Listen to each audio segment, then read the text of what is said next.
Major mover out of Japan reverberating around the planet. Quite a bit of surprise here from overseas overnight. You can see the U.S. dollar has now sunk 3.86% versus the yen. That is a huge amount, and I'm going to get to the significance of this in a second, but I just want to show you that price movement.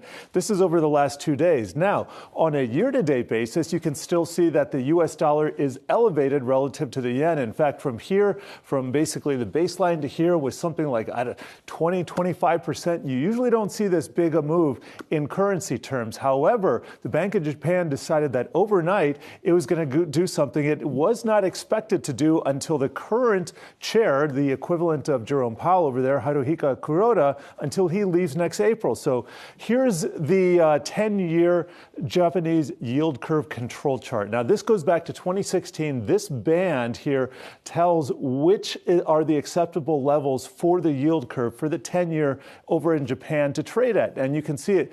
At first, it was from about 20 basis points under 0 to 20 above, and then it was 25, and then it was 50. Well, excuse me, now it's 50, and we can see in one day, yields have climbed this gauntlet here, and really it's just a pressure valve. So bottom line, the Japanese authorities have released a pressure valve, and we're going to take a deeper dive in a few minutes into the U.S. bond market and figure out what this has in store for U.S. equity investors. But a move like this tends to happen at the end of the business cycle when we're heading into recession. So just kind of a cautionary tale here. Like I said, don't make too much of out of this because it's in the holidays, but it's perhaps because we have lower liquidity and maybe these moves wouldn't upset too many investors into the end of the year.